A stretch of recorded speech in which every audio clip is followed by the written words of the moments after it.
قندهار نه سملاسي هغه ماشومه په یوه ځانګړې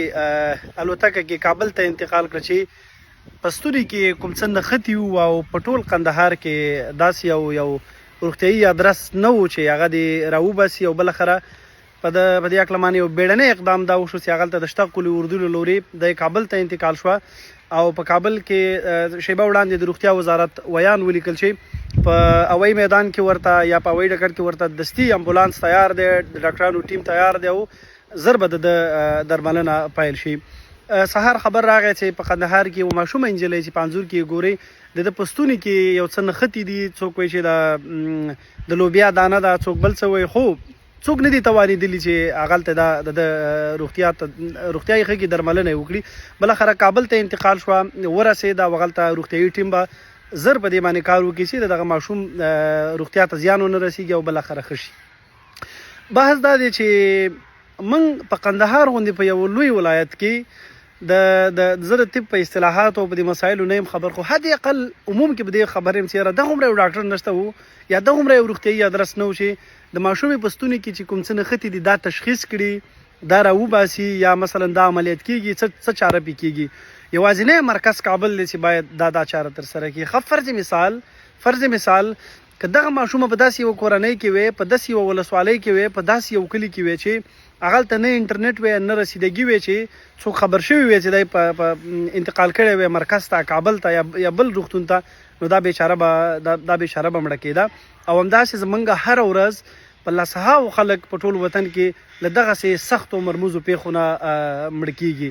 دا د دې وطن ډېره خواره برخه ده. لنډه وایو چې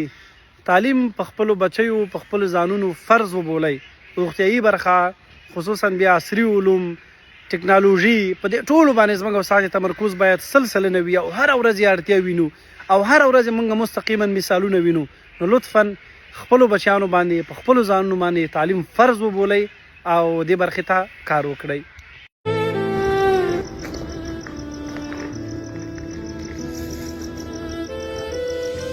مشه قربان او قربان ورورا مشه وشبه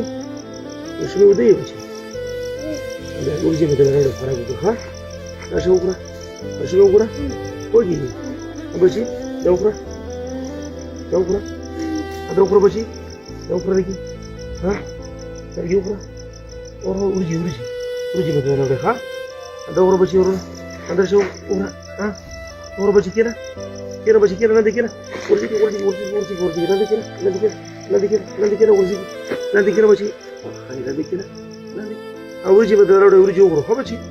نادي پورته بچي او بچي ورجي وقرا بدل غير ها دا وخه خو به هیڅ ها دا حال دی. موږ پښتنو وړې ماشومان په ځمکه باندې وږي ودوي پوهېږي نه چې دی، خو په ځمکه باندې پرتې لارې بند دي. ډېر بوره حالت دی، ډېر بوره. څومره ښکلې وړې ګلالې ماشومان وي، پلار غریب یې هومره ستړی چې هغه ځان ته نه خبرېږي. دا وړې ماشومان دا ماشوم وګوره څنګه پروت دی، کیسه اوس هم دا ماشوم وګوره څنګه پروت دی.